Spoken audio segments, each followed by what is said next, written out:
everybody. Welcome to Blah, Blah, Blah with Katee Sackhoff. I am Katee Sackhoff, and I am so excited about our guest today because she has been on my mind now for a few years and comes up in conversation all the time.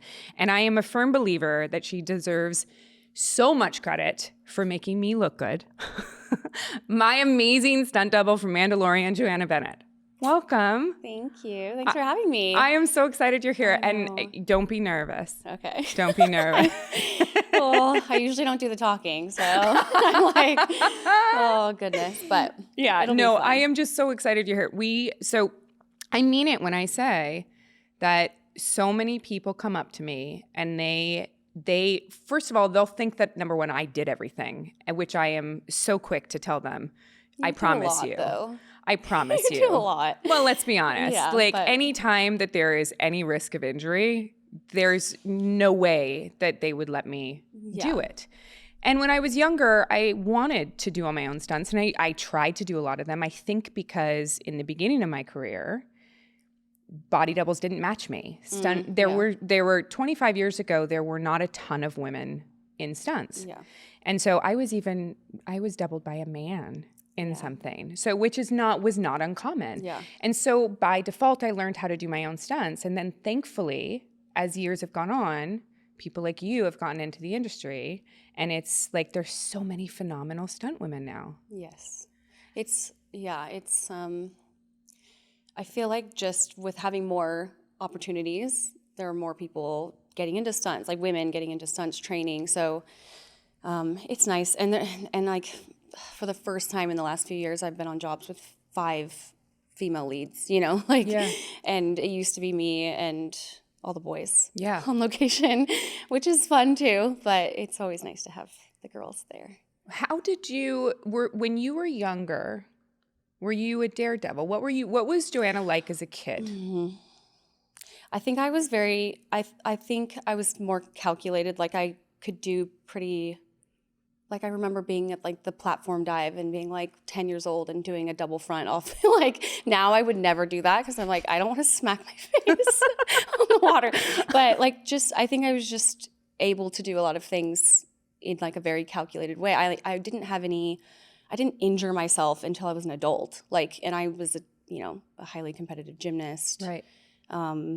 So I don't know if daredevil is the word, but I think my parents made us very well. We like did a lot of different sports and, snow skiing, and my grandpa had a boat, I just feel like I was able to kind of experience a lot of different things and be well-rounded in that way. Did you have brothers growing up? So I have an older brother. Okay. Who's like my brother and sister are my best friends. Mm-hmm. So my brother lives here in LA, like 5 minutes from me, and I have a younger sister.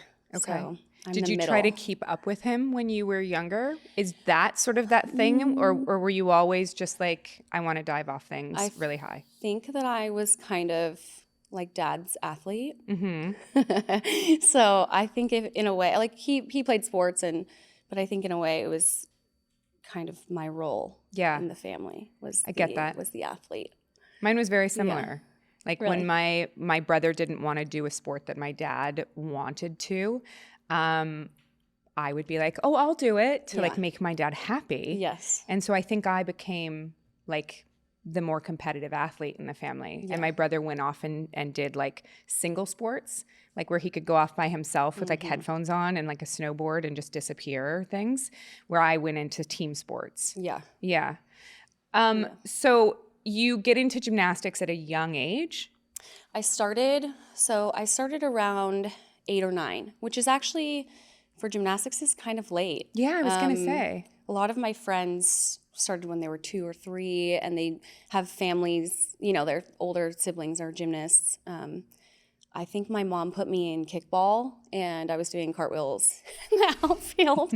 And I just kept saying I wanted to do gymnastics, and it was kind of like, Saturday's Dad's Day, let's do something that Jenna and Luke can also do. And so I pushed it until finally I went and got them to go to like a recreational gymnastics place. And within one day I was like, I'm on the team now. I've asked them, like, I'm going 4 days a week. And I think initially she said no. And she was like, no, this is, like, it was like her one day to like not be mom. Yeah. And so she was like, this is the Saturday thing with dad. You're just going to do that. And I think that lasted for like a few weeks. And did you just naturally excel at gymnastics, or did you find yourself really working hard at it? I think initially I definitely was able to do things right away. Yeah. But being almost 5'9", yeah, like after I grew, that's when I had to work. I feel like the like really hard work came in. And gymnastics it's 4 to 6 hours a day. Yeah. You're basically, by the time I was like in a competitive environment with gymnastics, I was not really involved in any other sports. My coaches didn't really allow any other sports, and there was no time. Yeah. I went like 5 days a week, 4 hours a day, and sometimes 6 hours a day in the summer. So it was intense. But I will say I think I was definitely very fortunate with my ability to pick up on things quickly. Yeah. Because I started out at gyms that were not very competitive. So I had a lot of catching up to do later on when I really saw it as, a way to get into college and get a scholarship. And so, I started out at less competitive gyms, more for fun. And then like my technique, had to be corrected later and stuff like that. So I remember, because I excelled more at swimming, and I was in gymnastics from a very young age. Yeah. And my 3 sports were soccer, gymnastics, and swimming. And as I was excelling at swimming, the gymnastics coach made me choose. And at 12, I could no longer do gymnastics. And my swim coach allowed me to stay on the soccer team because he thought it was conditioning. Yeah. So that was the only reason I was allowed to stay on soccer, was conditioning. Yeah. But you do sort of around that age have to choose because it becomes year round. It's kind of an unfortunate part. I mean, I think all highly competitive sports are similar, but with gymnastics, there's so much you have to learn that you can't actually. I mean, you could start at 13, and it would be very rare that you went to college with it. Like, it's already too late. Yeah. Not for everyone. Yeah. But most people can't catch up. You know what I mean? Yeah, so of course. If you're not going 4 to 5 hours a day, you don't have the time. And then your peak age is like 16. Yeah.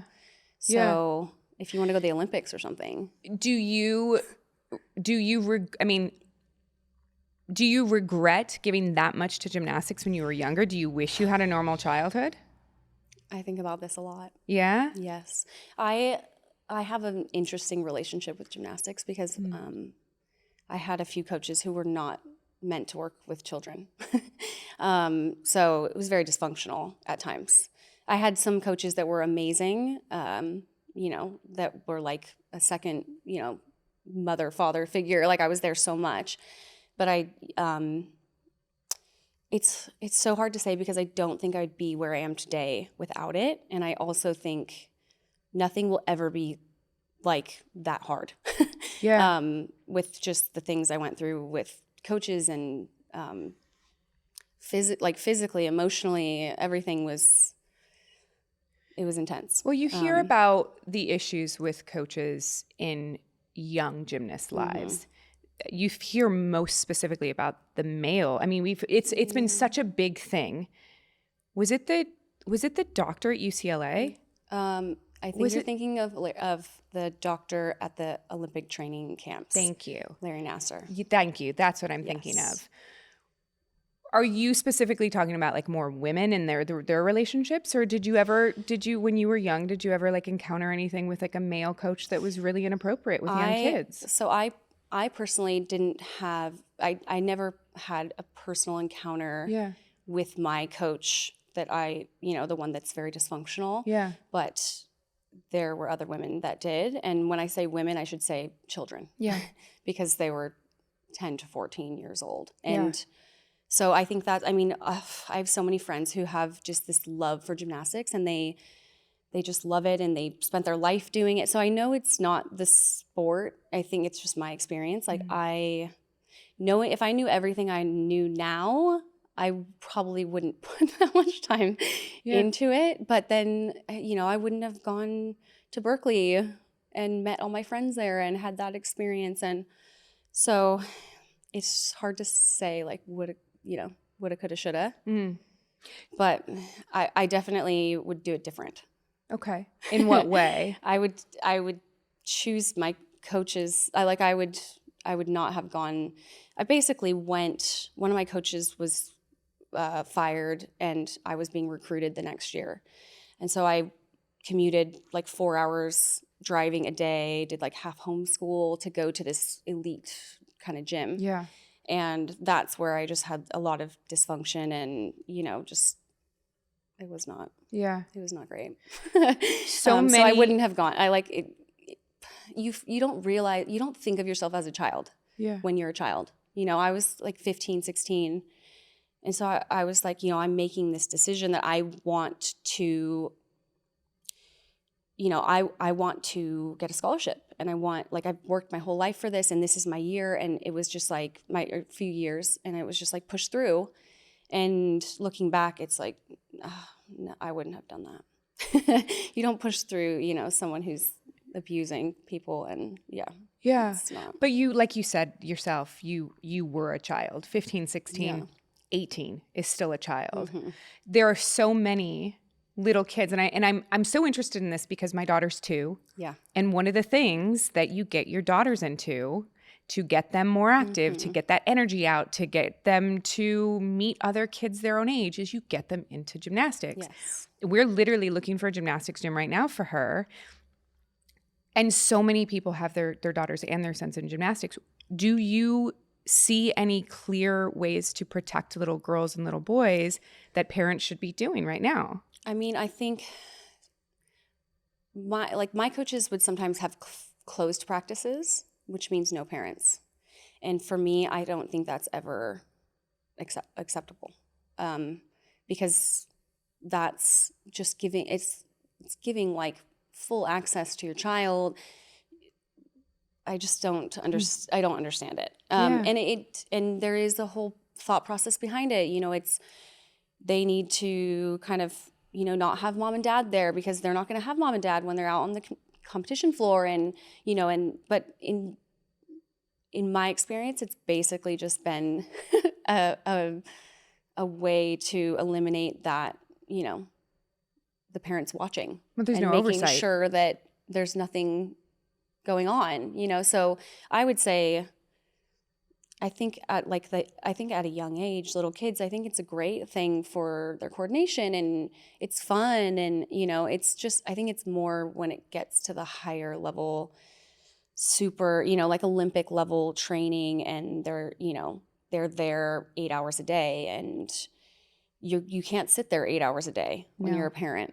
Yeah. So, and then they have closed practices, and that being said, I just think you have to, I don't know why I didn't talk to my parents about, just how intense things were. And I think it's kind of comes down to just being really trying to ask questions with your kids. I don't really know. I've thought about this a lot because, I want to have kids at some point. Yeah. And my parents were the best, and they always, wanted me to speak to them about anything. And they were totally on board with me quitting gymnastics the day I signed my letter of intent to Berkeley. They were totally, this is your thing, no pressure.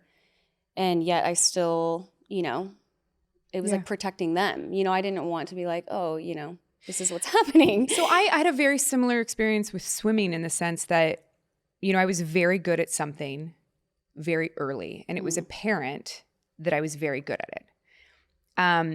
When I started doing doubles, and I started dry land training, and I started having to, literally I was in the pool so much, I was like a prune all the time.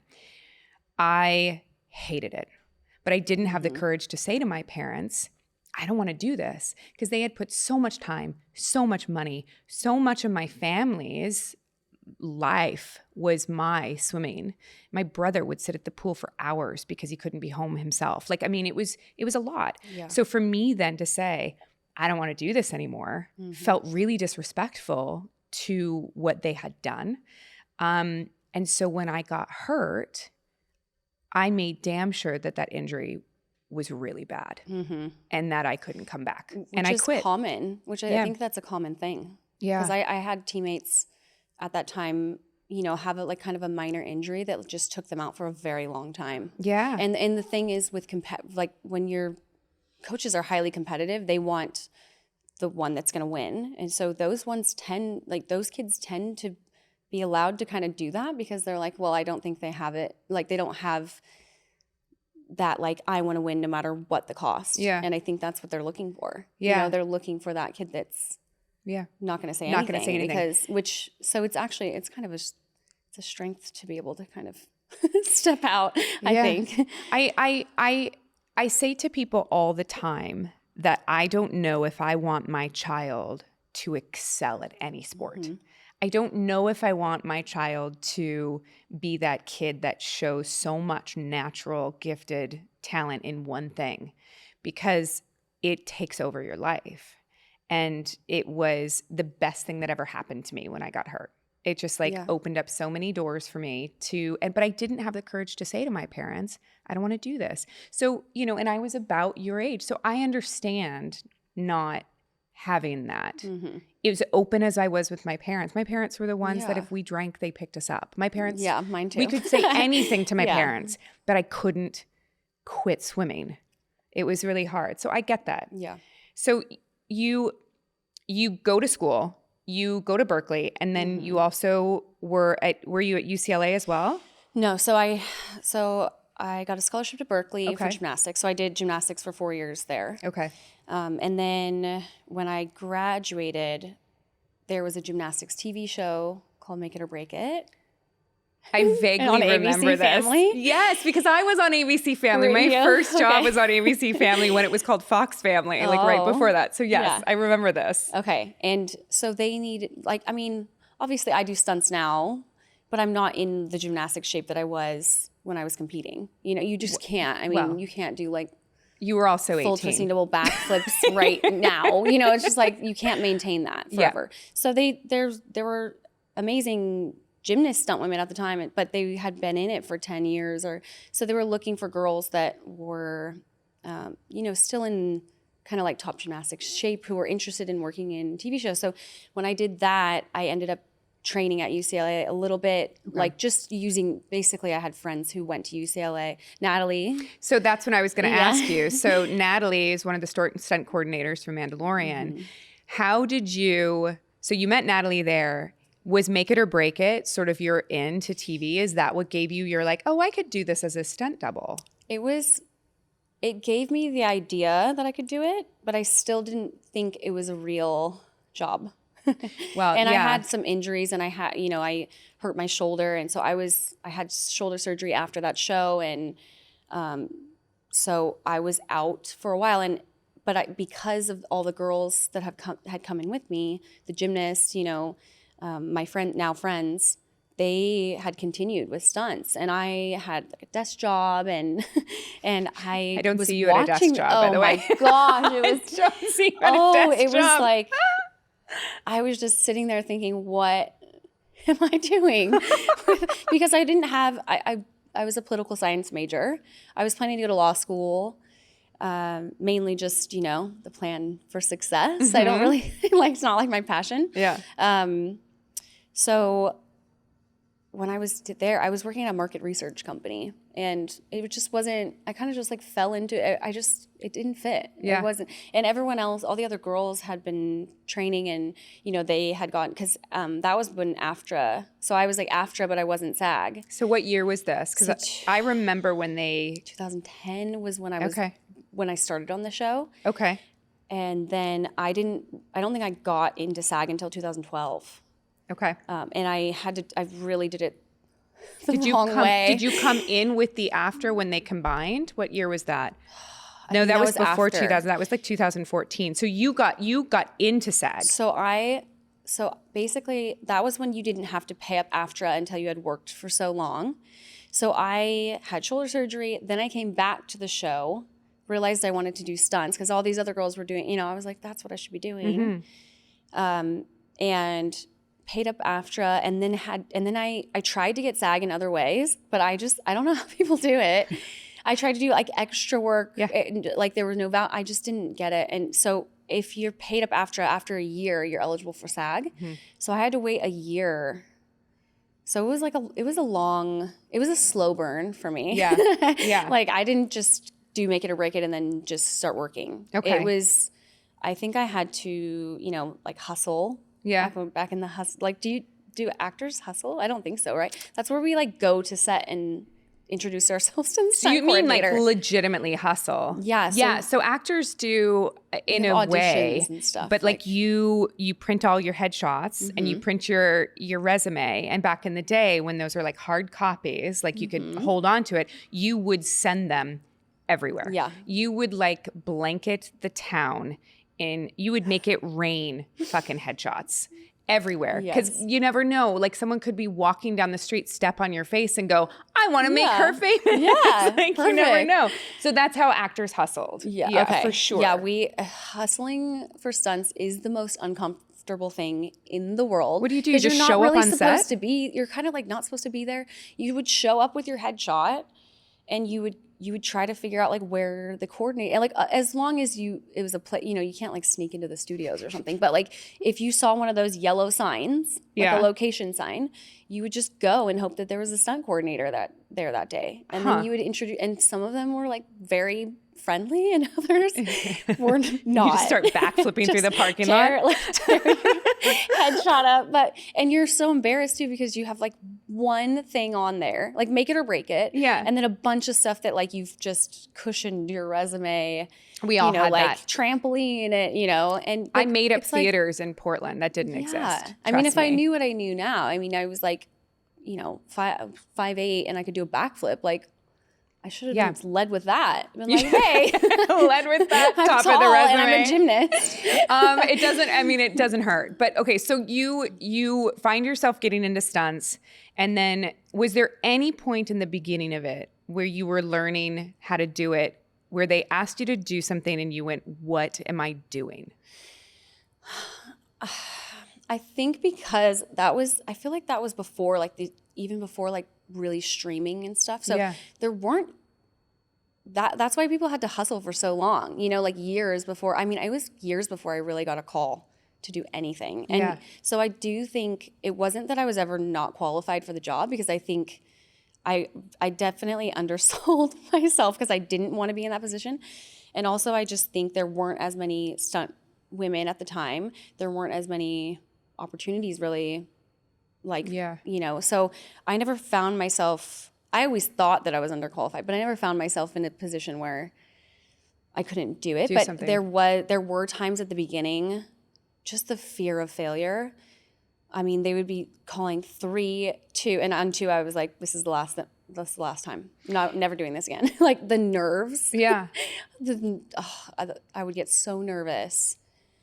What was the hardest thing to learn with stunts? Because in my opinion, I'm always amazed at how you guys can hide your face while you're falling and have that body awareness.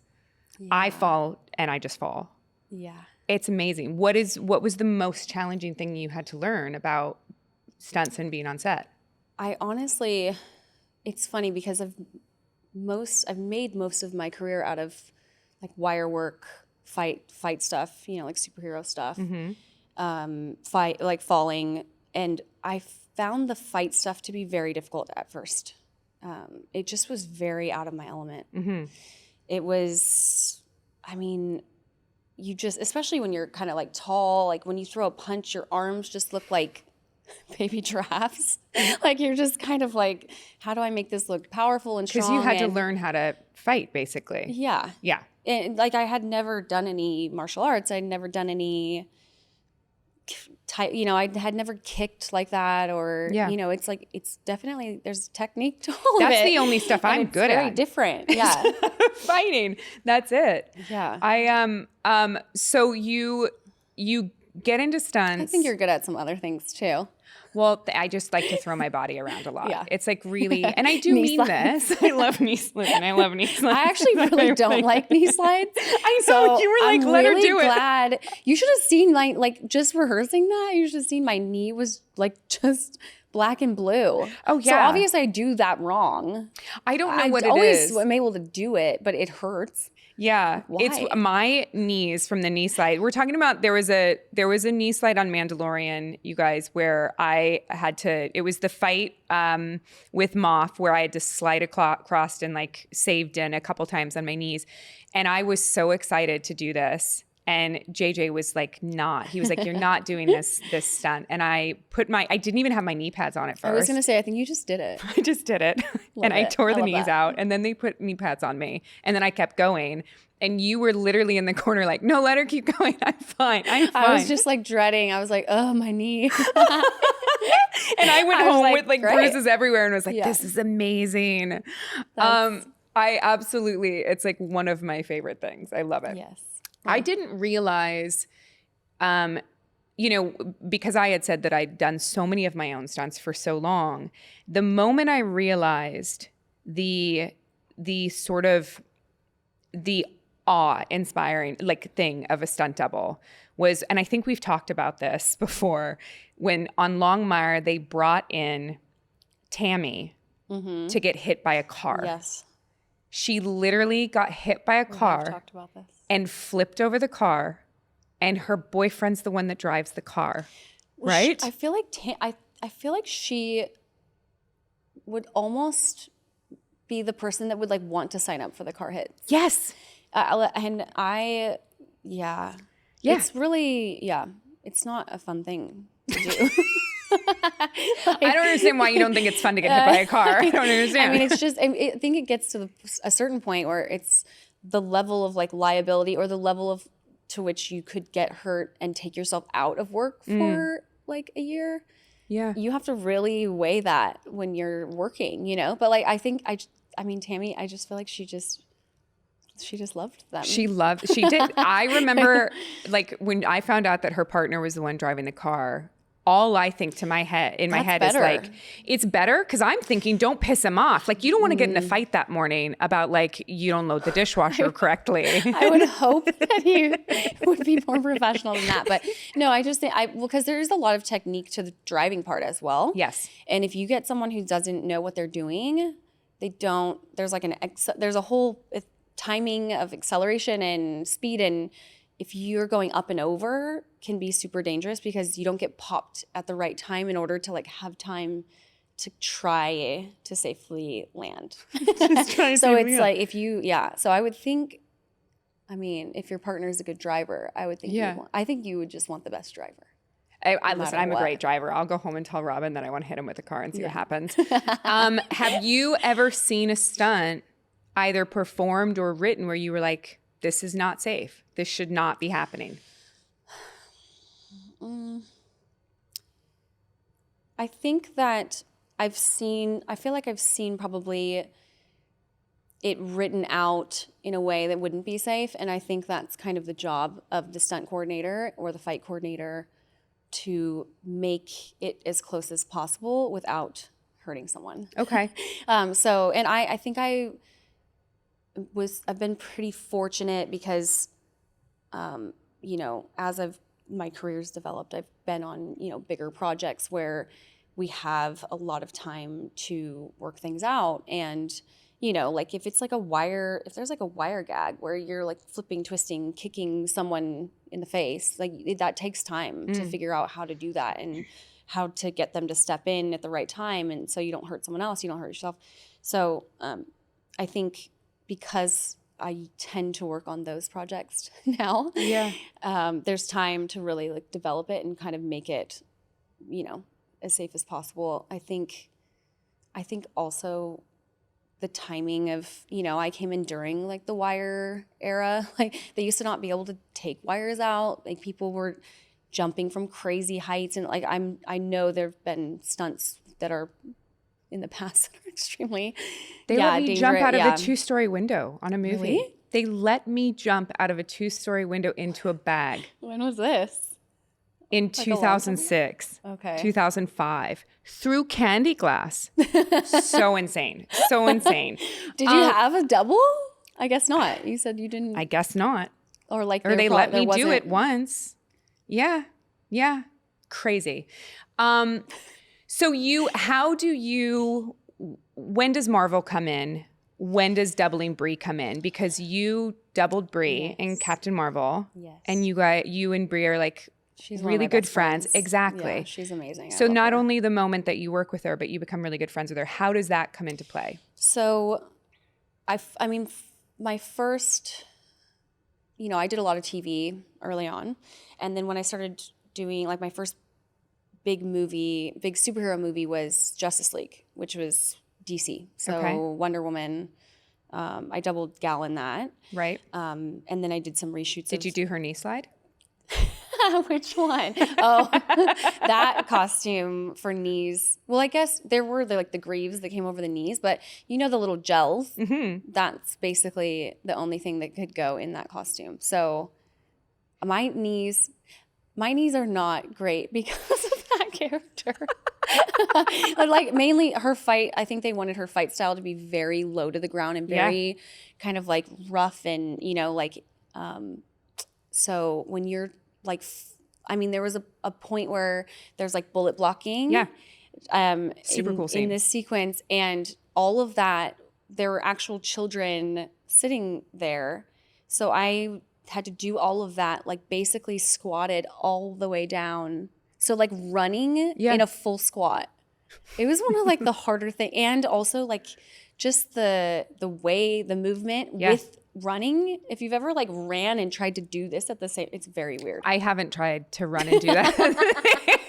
I don't know, maybe like a character or something. Like maybe you had like a gauntlet at some point. It's true. I have tried to run low. It's not easy. It hurts the hips. You have to separate your legs from your arms. Yeah. Because the legs move like there's a longer stride. So you have to do like half beat. I don't know. That was not easy to do. Right. And my knees definitely still hurt. That's why it's been like 10 years. So you do that, and then you also doubled Amber, didn't you? So yeah, so I did that, and then a couple of jobs in between, and then Aquaman, the first Aquaman. So I was hired to double Amber, and then Nicole Kidman was also in that show, and she's very tall. Yes. So she had a fight. There's like a lighthouse fight scene, and I got to do that. Awesome. Which was, that one was really cool because it was a spider cam. So like basically the cameras, I'm timing off of the camera and off of the guys, and I was on a wire, and it's all done in one shot. So what does a spider cam mean for the people at home and for myself? Basically, they can rig the camera to where it can move all around. Wow. So it's the only thing that we found difficult about it is that if something didn't work, it's like there is like a kill switch, but it's like you kind of have to like try to continue, or else my wires are getting stuck in the camera and and like a weapon, I had a trident, and so it was like going under the camera and not hitting the wires above it, and so it was not easy. No, that's a lot of coordination. Yeah, it was How a lot. long was the sort of the practice and the rehearsals for that fight? We rehearsed that. It probably was a total of like a few. We concept first, so just coming up with different. First of all, we did a wire gag. In the beginning, I do like 3 fight beats, and then I flip over a guy, and that's on a wire. So I'm in the wire for the first part of the fight. Okay. Then I flip, and then someone pulls a quick release, which like quick releases the wire up to the ceiling for me to continue the rest of the fight. So we had to concept what makes sense in that moment. How much can you do before that moment with the wire? Because you obviously can't do everything. The wire limits movement. Yes, right. And the way the wire was, I had zip tied, so like if I moved too much with the first kick, then it would pop and off. Then it would like pop in my face, but then the camera's already going, so there's no stop. So you're just kind of, and every guy in there was, I think every single guy that I fought was on a wire. Wow. So every person on that team, it was an amazing team. The rigging team was, that was one of the coordinators, Kyle Gardner. He used to be a rigger. So he has a team. They're like so on point with that So stuff. the rigging team, for people at home, the rigging team are the guys that legitimately rig the wires, and they handle the pulley systems and whatever the rig is going to look like per person's body usually requires a rigger. Yes. Right? Yes. Am I explaining that in layman's terms? Yes. So basically they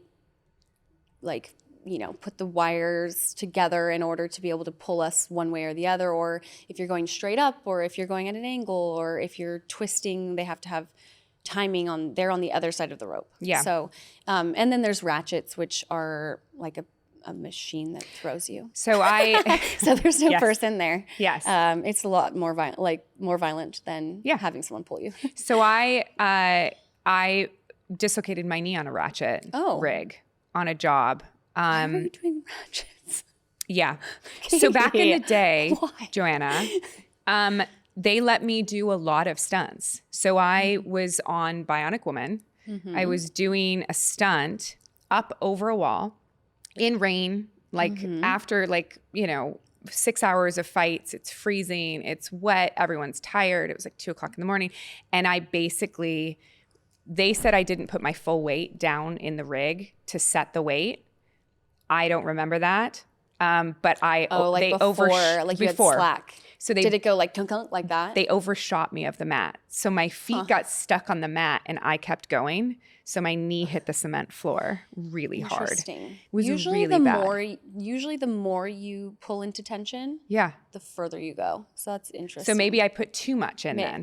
Whatever. Maybe they thought you weren't going to They blamed it on me. That's all I remember. So anyway, I've been hurt. There's a reason why they don't let actors on wires as a lot. Ratchets are no joke. Yeah. I just recently, one of my friends who's also a stunt woman was saying, because I was like, how do we withstand this for so long? Because I've done like hundreds of these ratchets, because superhero world, everyone flies. Yeah. And to like the deck, not like the nice ones that go up into the sky. And one of my friends was like, I've only really done probably like 5 of those. And I was like, what? And she's like, well, I do TV. And on TV, you don't have time to like set that stuff up. And I was like, no, I was like, oh no. Yeah. We did a lot of wire work on Bionic Woman where there were ones where I had to my character dove through the air and got ratcheted back. And I remember my neck going, and I was like, wow, that didn't feel good either. Mm-hmm. So we did a lot of wire work on that show. A lot of wire work. But do you like obviously not getting thrown around, but the more intricate stuff, do you like that? I love it all. Yeah. I love it all. I really do. I have a love-hate relationship with wires. Yeah. I love them because I think it's one of my favorite things to work out very intricate things. Mm-hmm. And I've been fortunate to be able to kind of do some flippy twisty cool stuff. But the ratchets. Yeah. It's much easier to have a person on the other side and have it be a for sure. Who you trust. And Yeah. Okay, so back to Marvel. So, you get Marvel. You go from the Wonder Woman stuff. Yeah, the Wonder Woman to Aquaman, and then I did Captain Marvel. Okay. So which was in LA. Which is very nice. Rare. So there were a couple doubles on that, but I started out first training Brie with the fight coordinator on that, whose name is Walter Garcia. He's amazing. And so we trained Brie together she trained really hard for that. I've seen videos. She trained really hard. She was training about 2 hours in weight training, mm-hmm. and then coming to us to train at least 2 hours in fight training. So she actually did a lot on that. She's like you. She's very capable, and she understands that the camera's different than real life, and to sell it you have to do certain things. And So we just like really got along on that. And especially early on, I really tried to maintain this very professional like distance of, she, would invite me to do things and I was like, oh, yeah, we'll see. I think I might be, busy or because I just didn't know what was like an okay You're like, boundary. I don't want to, yeah, right? Yeah. But then I just couldn't help it because I love her. She's the best. Yeah. You bring up John because John is a big fan of yours. I love John. And I know this. He's the best. Isn't he just amazing? He is everyone I meet loves John and So he really is passionate. wonderful. Who was instrumental in you getting to play the Tusken Raider?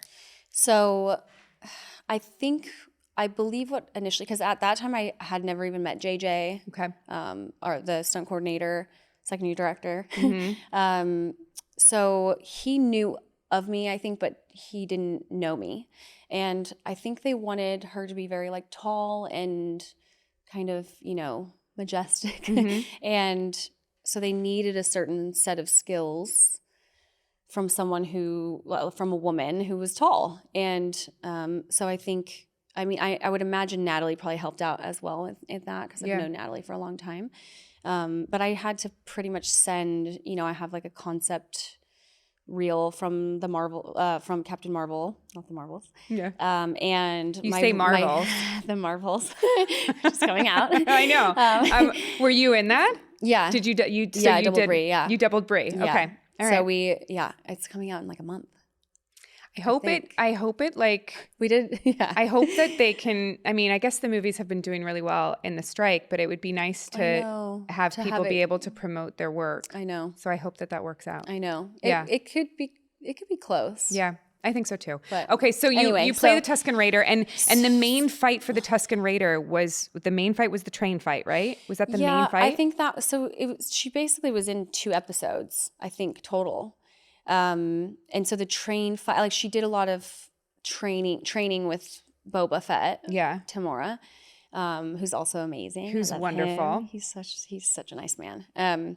So a lot of it was training sequences with him and kind of like teaching him about the gaffy stick and then the train fight was kind of the main one where I got to do some like wire work and just some different stuff, like actually kind of showcase some cool stuff for her. And then there was also, I think she also fights Tem kind of before they all become friends and really he becomes like a trusted part of their group. The chief sends her in to kind of beat him up a little bit.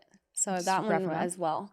But so I pretty much, I think JJ probably had to show John, this is the girl I think that, has the skill to do this. Yeah.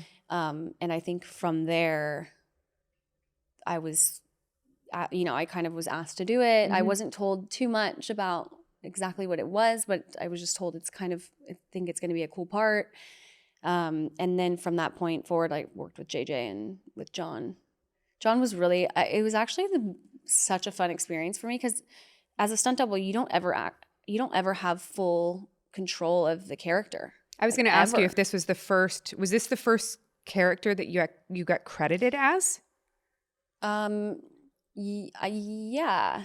Right. Because you actually, you're the character. Like, there's no other actor in it. It's you're the character. So you're legitimately being directed by John and the director. Yes. Right. Okay. Yes. Yeah. And I think, I've done little things here and there, but nothing to note. Right. Like played the girl in CIS for like a minute and then was died. Dead. It's like the beginning of my career. It's fine. Dead eyes. Like, don't breathe. Which is the hardest stunt you're ever going to do, by the way. Just try not to blink. No one asked me if I know how to do dead eyes. Like before. Just do dead eyes. That should be the audition. Like, that's why you were hired. I'm like, what am I supposed to do? Dead eyes. Yeah. And like, how long can you hold your breath? Like, oh, goodness. But, which brings me to my next question. But let's okay. Tusken Raider. So you get directed by John. And Yeah, and John and I think Dave was there quite a bit as well. But John, I feel like that was the first time I really had, and that's why I love John so much because he's so passionate about it's not about the, you know, the machine or the, you know, making money or rating. It's like he actually is just so passionate about storytelling and what goes in. Like, I don't think I realized what goes into being a character, you know, like how much goes into it. And it actually, there was at one point where I did have a stunt woman do like a few things for me one day. Yeah, because of schedule and like, you know, so I hurt my leg, like, you know, the usual. You're like an actor now. You're like, I don't know if I want to do it. Yeah. Hey, that's when I'll know that I've made hurts. it. When I have a stunt double, well, then I'll you be made like, it. yeah. So yeah, I mean, all the time. But no, so I think that was the first time I realized why, as an actor, the actors are very involved and very, like, it is a character that you've created, and then someone walks in and does something weird, like taps their foot in the middle of, you know, and you're like, no, like, you can't do that. Yeah. And not saying that that's what happened. That's an example, but yeah, it was the first time I really, and John really ingrained that into me. He was like, this is your character. This is every subtlety, every movement, every look, the way you look, the way you know, stand. And that's also your job, to make sure that if there's anyone, you know, on the other unit, you have to make sure that the integrity is there and it stays there. So let's talk about that, because people ask me, one of the things they ask me all the time is, are you in the suit? And I'm like, yeah, I'm in the suit. Yeah. But there are 2 units going on this show at all times. And if it's not me, it's Joanna. And I think this season, Caitlin came in for the beginning because you weren't there. I was on the Marvels. Because you were on the Marvels. Yeah. And then I think that we also had, who else? I think at one point I had to leave, and Jessie Graff from American Ninja Warrior came in and did my running stuff because I have a bad hip. So I was like, okay, that was great. So she made me look really good. But that is, you are in the suit as much as I am. Yeah, I mean, it's different. I think it's different. You're not doing the big scenes, of course, with the helmet on. Yeah, I think, and I've actually seen quite a few interviews from you giving me credit, and I really do appreciate that, because I think it's very rare. I also think you probably give me a little, like, more credit than I really, like, you're like, I mean, that's all her. That I'm like, no, you like did, I mean, basically everything we gave you to do, you did.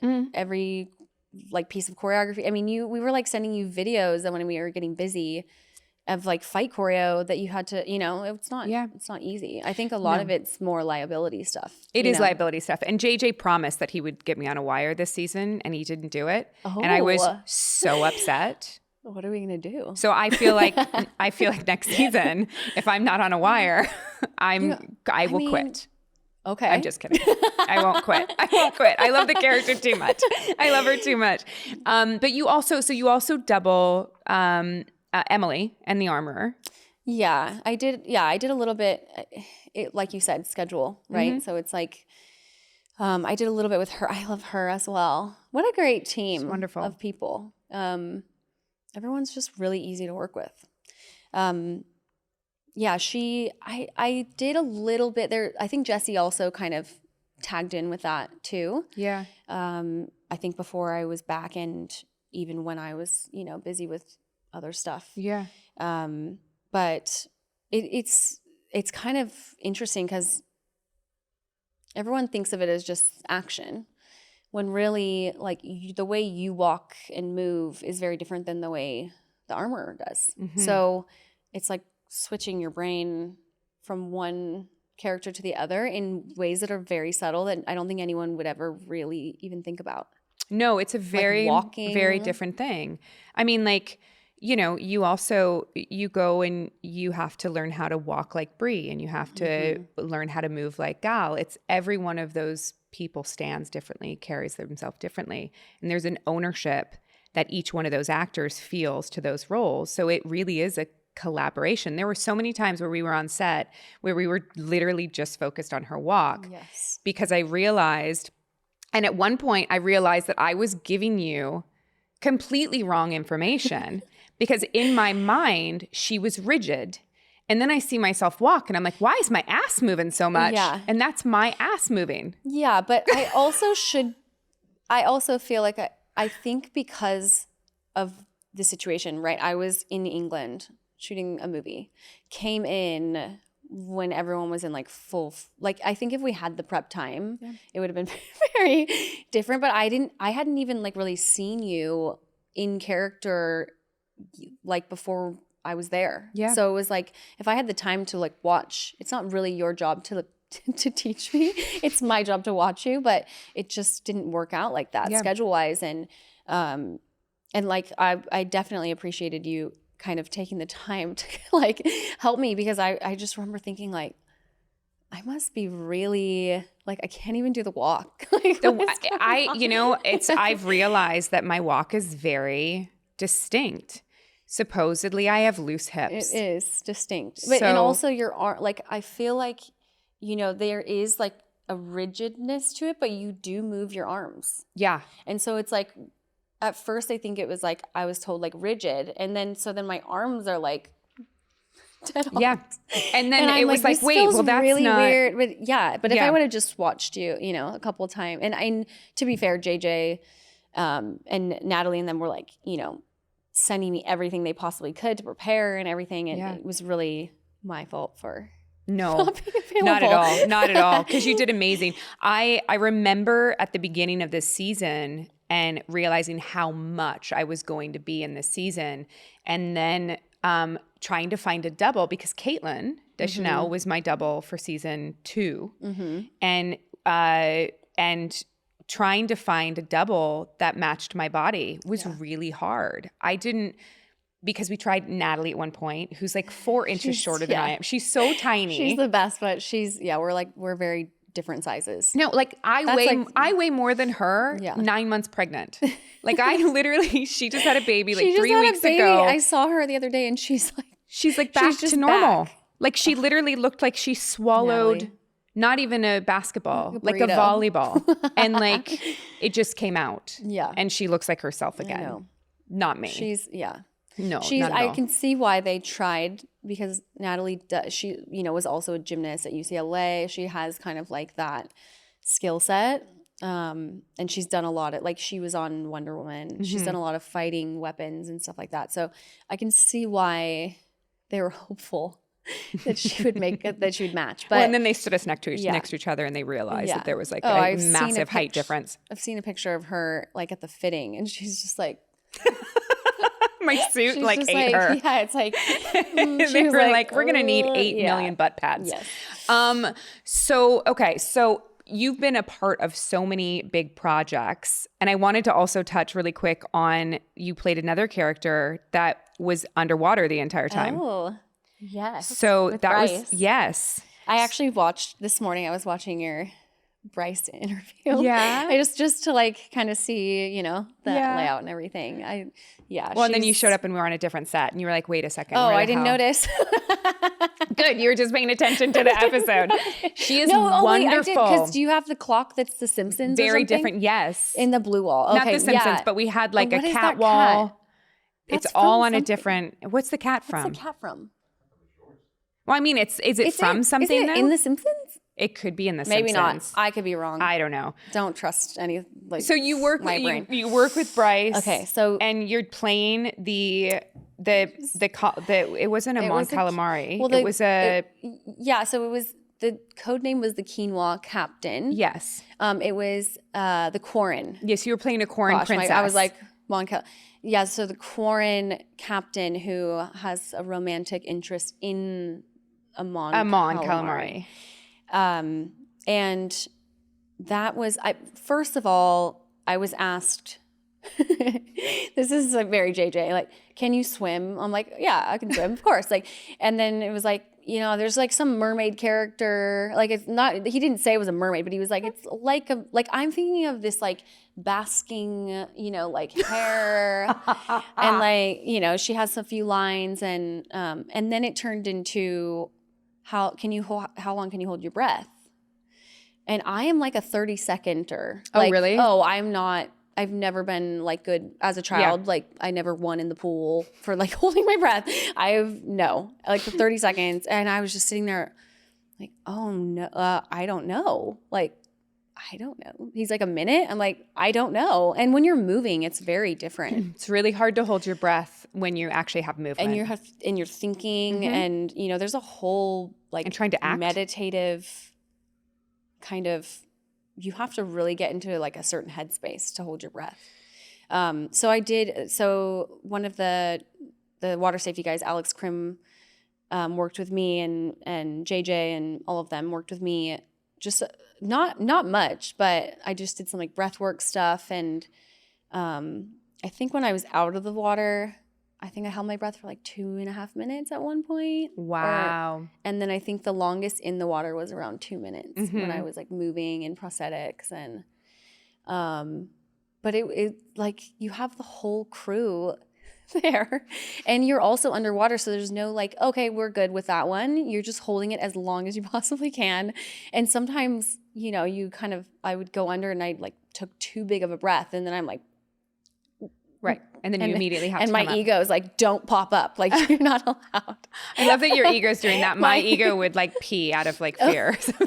Yeah, but you're on display. Like everyone's staring at you. I'm like, I was like, if I pee in here, is everyone going to see it? I was move the water really around a little bit. I mean, Krim, I had to go in there a couple times. I was like, now I know how to get you back. No. So I think that was an great learning experience for me. Not the physical stuff, because there was like a little wire thing where she like floats down and the holding the breath and but with the dialogue. So we did kind of a walkthrough with John and Bryce on that Friday, and we were shooting on Monday. And it's funny how you're on set for 10 years, but you sometimes don't fully take in things that aren't your job. So I feel like when we were kind of going through it, I was like, do I need to know every single line? Like, is it my job to stand up when I think I should stand? Is it Bryce's job to tell me that? It was I felt kind of like a fish out of water. Pun intended. No pun intended. But yeah, so I was in the full prosthetics. You can't really hear. So I was like having to time off of some other people saying some things, and I couldn't hear, and I was nervous. And so it was good for me to do it and to learn. I just felt terrible after that. I was like, oh, I just failed at that. You didn't fail. It was so good. I think you usually kind of, you can like read your sides when you're walking through it. And I didn't.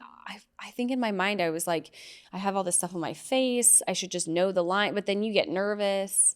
And then you're like, is this the moment where I'm supposed to stand up? You know, there's a lot to it. There's a lot to acting. There's this whole acting By the way, thing. Congrats. Thanks. There is a lot to it.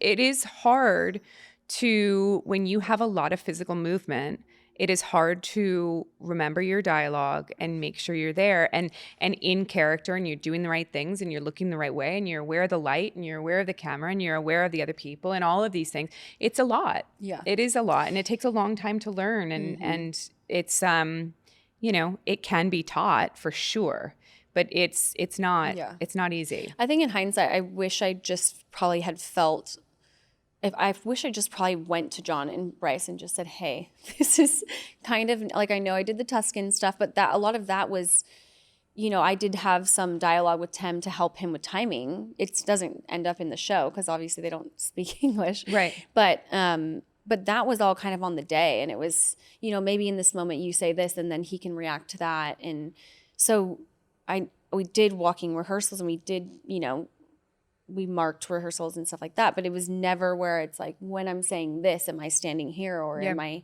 So I wish I just would have said to them, this is kind of new territory for me. Yeah. Let me know what I should, what's what my you job. should do. What's not my job. Well, I think that is like a phenomenal life lesson in any position that you're in. I think that a lot of times we are in society, we get scared to ask questions for fear that it will show that we don't know what we're doing, when in reality, being humble enough to ask a question is actually appreciated, because like someone would rather you ask a question and do it right the first time than not ask the question and potentially not get it right. Or in your position, be just insecure enough that it's maybe taking you out of the character. Totally. But I think that especially John, he loves questions. So does Bryce. Yes. She's crazy for questions. After we kind of went through it, everything was kind of, I mean, Bryce, you know, she's an actress herself. So she was like, let me see how, because the chair was kind of awkward. There's no arms on it. Yeah. And so I'm like a sitting duck. You know, it just, there was a lot to work out. And so she was very helpful with that. She even like sat down and was like kind of feeling it out. Like, yeah, it is kind of weird. Like you should be, you know, so she helped a lot. John helped a lot. But it was rewarding because it was different and it was hard, but it was scary. Of course at first. Now I actually really love doing that kind of stuff. And I hope, you know, in the future I like to be able to kind of take full control of the character. Do you see yourself, how long do you see yourself doing stunts? Like what's your transit? Do you want to transition? What are your thoughts? I think right now is definitely a time where I'm going to have to start transitioning a little. Like I'm not done performing, especially with Brie, you know, I'm like, I stay with her and I'm not like done completely with that.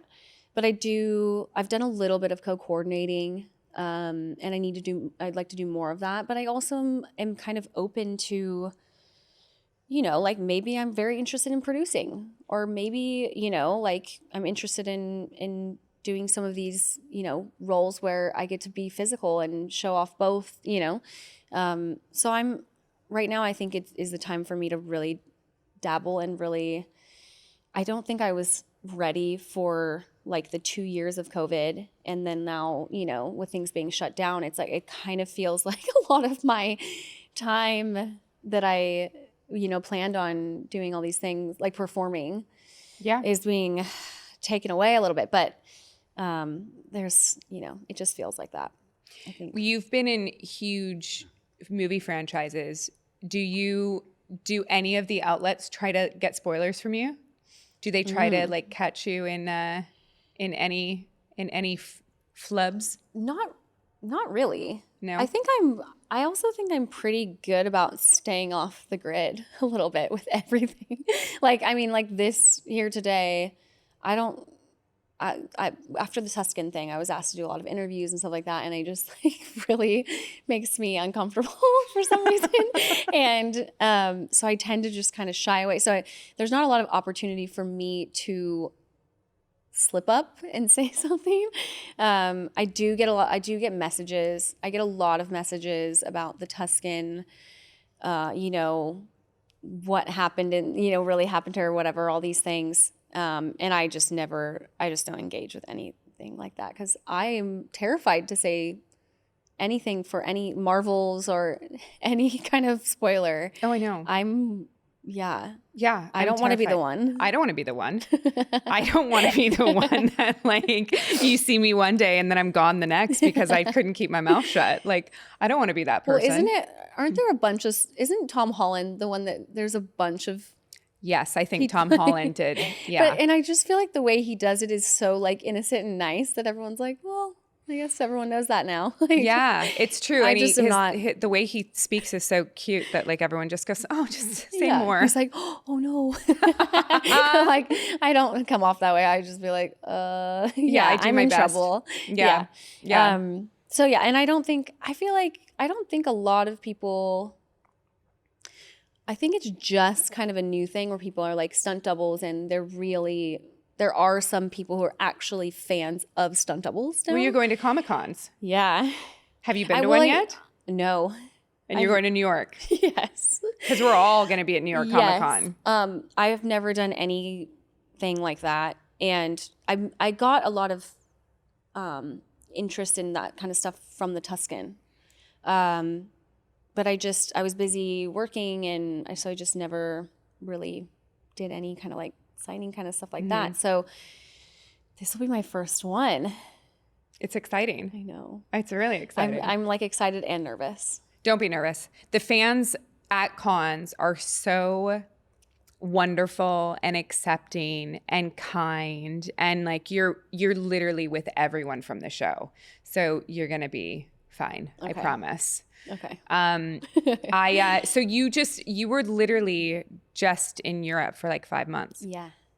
I mean, the strike has been, you know, an opportunity for a lot of people to go do things that they wouldn't normally do. Yeah. I think because I was working, so we finished the Marvels early this year, and then I thought that I was taking some time off. Like, I was like, I think that now is some time to just take a little bit of time, you know, really just like enjoy life. And because you're in a new relationship. Yes. Yeah. You were, I don't even know how to ask the question. Basically, you just got back from Europe, right? The strike. You were there. So the strike really gave some people an opportunity to actually go do things that they wouldn't normally do. And you just got back from Europe. You were gone for like 5 months. Yeah. Yes. I started the year, we had reshoots on the Marvels. So I did that for the first couple months of the year. And then I was like, I think I'm going to take some time off, like spend time, you know, on my relationship and like on life. And so I was just in my mind, I was taking some like me time. Yeah. And, that's how it started. And then I came back, and like the day I landed, I had my really good friend, Shauna Duggins, has always doubled Jennifer Garner, but she now like second unit directs. So sometimes she has people step in for Jen. So I did a few days on a show with her, and everyone was just like, you should just go back to London because there's no work here. Because then the strike happened. Like the rumors of the strike, it sounded like way less pilots started. You know, there's just so little going on. And so I found out then that people had kind of been panicking a little bit for the whole year. I was in, you know, my own world thinking I was taking some time. I didn't realize either that Yeah. everyone was so concerned. Yeah. I never dreamed that it would last this long. Yeah. I mean, and how much longer do we think it's going to last? I have no idea. By the time I always this thought airs, January. it'll be over. I really was So did I. like January. I thought January too. The holidays and people, you know, things tend to slow down at the end of the year anyway. And then like Feb, that's what so I kind of put that in my mind, and I was totally fine with it at first. And now I think I am getting a little bit antsy. I'm antsy too. I thought it was going to be early in the year as well. So I was prepared for January, February. Then the writers figured out a deal. And I think that people forgot that we're still on strike. So I was like, hey guys, can we also get a good deal over here too? Yeah. So what can, and I'm not going to try and stump you on this, but in your opinion, what can people look forward to in the Marvels? I think just, let's see. I think the cast is a really good combination of women who I think they really feed off of each other very well. Their comedic timing is good. Like the combination of that, I think is something to look forward to. And it seems to me like it's something that I believe that even like younger aged kids up until adults would enjoy it. Okay. So I think that's something that, you know, I think it's kind of one of those movies that everyone can go to. Yeah, I love that. I mean, I'm excited to see my action because we did do some reshoots. So you never know what's going to end up in the actual edit. Yeah. But we did some cool stuff. So I think, yeah. Yeah. It's just been a while since, I mean, with COVID and everything, it's been a while since there's been, for me, like a theatrical release, you know, because I was like, even on these streaming shows, you're not going to the theater. So no, it's I'm very kind of different. excited to go and see a movie. When was the last time that we saw Captain Marvel? Well, what movie? I was going to say the end of Miss, right. Oh, so, yes. So so in the show Miss Marvel, we did shoot something in London for the Marvels, but then I believe it was in Miss Marvel. Okay. Awesome. So, and I don't think we knew, actually, there a girl from England, Jessica Hooker, she doubled Brie with me, and she's like, she is one of my best friends. She's amazing. And I think that specific clip, she did that. Yeah. And it's, so it kind of gives, it tells you a little bit about, I think, what to expect in the Marvels. A little bit. I love that. Like, it gives you a hint. I love that. Have you been told that we're going back to Mandalorian? I'm just kidding. Oh, have you? Let's get the real answers. What do you know? I don't know shit. I don't know anything. Would you tell me if you did? I probably would, not on camera, but I would. I have no idea. Yeah. I don't know anything. I know very, very little. I know, like, I've spoken to JJ since, like, we wrapped, but he was on another show and everything. And so I don't even know what to expect. Like, I don't even know who's in that, or. Either do I. Yeah. I mean, I would love to come back. I know. You and me both. Yeah. But I don't know anything. Yeah. I'm sure I know less than you. I'm sure we know the exact same, to be honest. If somebody wanted to get into stunts, what do you recommend? I feel like I get this question. This is like one of the things I get, like, messaged on Instagram about. It's like people interested in, I mean, it's changed a lot since I started. I don't even really know, like, with SAG-AFTRA merging, like, it's just very different. I don't even know the process of how to get into the union, or, I don't really know anymore. So I always just kind of tell them to just expect to be training and to be hustling for a little while. And if that's not something that they think they want to do, then it's probably not for them. Because I think people have this misconception that you just kind of step in and you're just like on, and that does happen for people. Some people, their first movie is a Marvel movie. I was rolling down hills for free for like 4 years.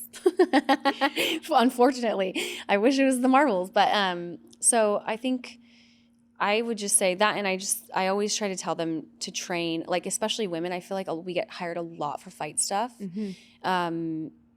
Wires, fights, fall, like, learn how to fall safely, learn how to fight on camera, and right there you're already very hireable for a lot of shows. How does someone learn how to fall safely? I'm asking for a friend. I think my gymnastics helps a lot with this as well, like air awareness. So when I first started, I did a lot of trampoline stuff because I think air awareness with wires is very important. Like, it has saved my head a lot. Like, legitimately your head? Like, yes, like, literally. Just because stunts are stunts. Like, we do everything we can, but it's a stunt for a reason. Like, sometimes things don't go exactly as planned.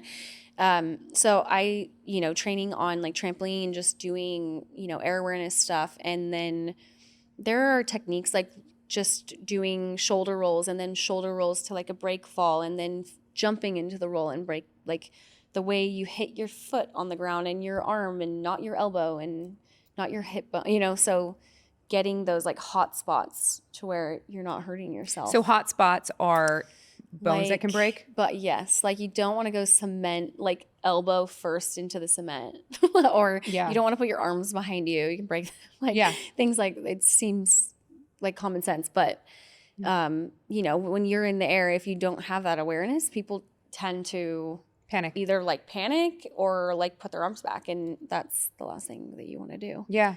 Even though it feels like you want to catch yourself. Somebody told me once that that if you ever fall on a motorcycle, don't look up. Everyone always wants to look where they're going, so they look up. And that's why injuries happen on the bottom of the head. Like, if you fall, you want to drop your shoulder and keep your chin tucked. Yeah. Tuck your chin. Yeah, tuck your chin. I was thinking, look up, like, I've only fallen off of a motorcycle once, and it was over the handlebars. That's what mine was too. It was a mistake. It was one of the biggest mistakes of my life. Mine was too, and it was the night before the Emmys, and I was sliding down the road going, my face, my face, my face. Literally It would out have been a loud. good story for, the interviews maybe. But And I had yeah. to change my dress at the last minute because I had cuts on my knees. Yeah. Yeah. Yeah, I definitely like looked up because I was like going that way. Yeah. And then, yeah, that was a rough one. Well, take your own advice. That Tuck was your just chin. for fun. That was just me. Being This stupid. was not on, this was not for any kind of role or anything. I was just, I had just had shoulder surgery. I mean, my arm was like stuck like this. And I was like, yeah, dirt bike sounds like a good idea. No. Not a good No. idea. My dad was like, that was a mistake. Have I taught you nothing? Well, what was a good idea was this. I'm glad you came. Yes. Our time is up, but I am really, really, really happy that you came to do this. I'm happy that stunt performers are getting more recognition. I'm happy that you are getting more recognition because you are so good at what you do. Well, I really appreciate, I think everyone in stunts appreciates recognition at some point. And, it's always kind of been the culture of stunts there's the movie magic and you don't want to reveal too much of who's doing what and whatever. But I do think now with the internet and Instagram, people just know what's going on, do. So it means a lot to, be given some recognition. Oh. So I appreciate you. And I had fun, even though I was very nervous. I told you it would be easy. I did have fun. Where can people find you? I mean, not like find you at your house because you could actually kill them, but like, on social media. Yeah. So it's just my name, JOANNA BENNETT _ Yeah. And then, like IMDb, and I mainly just do Instagram. All right. And at New York Comic Con and then in Oh, Marvels yeah. as well. Yes. Doubling Miss Brie. Yes. Which Awesome. I think it's November. November. So next month. Awesome. Ooh. Okay, you guys, thank you so much for listening. This has been wonderful. Make sure to like, subscribe, listen to us on Spotify podcasts or, Apple, all that good stuff. Thank you so much. Leave your comments and go follow Miss JOANNA BENNETT. This has been Blah, Blah, Blah with Katee Sackhoff. Bye.